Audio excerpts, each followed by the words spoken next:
Uma Constituição, bem, primeiramente, bom dia a todos.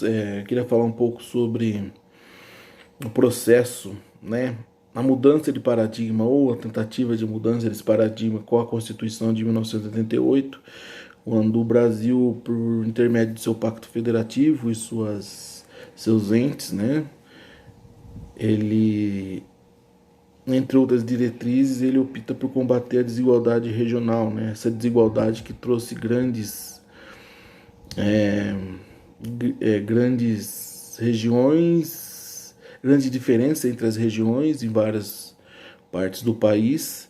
E quando você pensa dentro do orçamento de seguridade social, que é uma das três divisões que acontece quando um governo manda uma peça orçamentária para aprovar numa casa legislativa do seu município, no caso, ele tem que ser muito bem entendido, né? Hoje a política de seguridade social, que envolve saúde, envolve ações de desenvolvimento social, etc., ela segue o princípio então da regionalização. Com o aumento do número de pessoas com acesso até não, com direito, né, com direitos garantidos aí pela Constituição, aumentou então muito o número de pessoas que tiveram acesso aos serviços públicos por direito. Então esse princípio de regionalização ele surge então como uma das diretrizes para se combater essa desigualdade regional. Por isso que quando se fala que vai construir, por exemplo, um postinho de saúde, ou na verdade um hospital, né? Depende muito de como vai ser essa conversa, essa pactuação a nível regional, estadual e federal, até para garantir o financiamento. Então não é questão de interferência política ou não é questão de protagonismo político, né? É uma questão que envolve, sobretudo, um planejamento regional. No Brasil ainda esse planejamento não está muito bem definido. Cada área adotou uma estratégia diferente, cada estado adotou um modelo diferente. Aqui no estado de São Paulo, por exemplo, no que diz a saúde, tem as regiões de saúde pré-determinadas.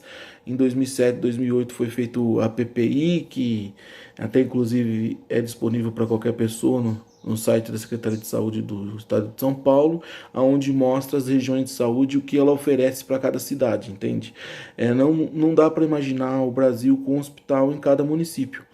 Então, quando você toma uma posição em relação a movimentos ou até clamor popular para a construção de hospital ou de algum equipamento dentro desse contexto de seguridade social e de regionalização, você tem que entender muito bem essa situação, né?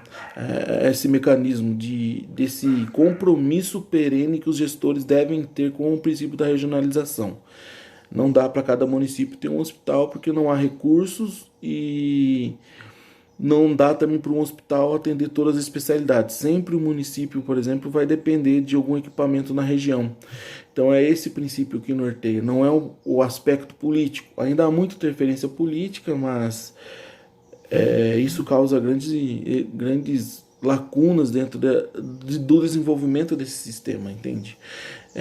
Então, organizar a rede interna ou microrregional e fortalecer as ações de saúde, principalmente preventivas, são primordiais e não justificam, por exemplo, uma má gestão, uma má distribuição, uma má utilização dos, dos recursos, por exemplo, hospitalares de uma região.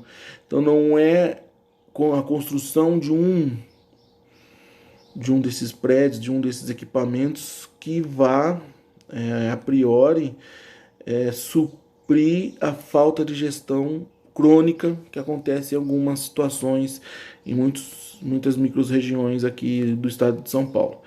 Então, é preciso entender que nós temos um compromisso com o combate à desigualdade regional e constitucional, diga-se de passagem, e que qualquer decisão nesse sentido ela depende prioritariamente do entendimento dessa questão, do desenvolvimento do Estado moderno brasileiro, do desenvolvimento do modelo gerencial, vindo ou da nova gestão, novo modelo de administração pública, advindo principalmente aqui no finalzinho da década de 80, um plano diretor de reforma do aparelho estatal aí com o Bresser Pereira, né?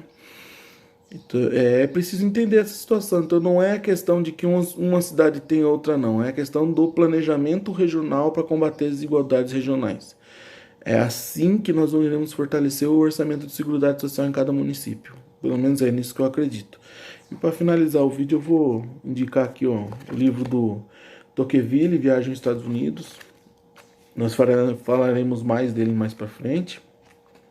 Mas é um livro que retrata como é que se deu a construção da cidadania nos Estados Unidos e dá para fazer várias reflexões sobre como é que se deu essa construção aqui no Brasil, né?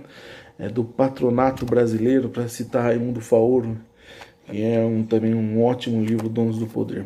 Então é isso, pretendo gravar novos vídeos, responder algumas perguntas que eu tenho recebido. Um abraço a todos e até a próxima.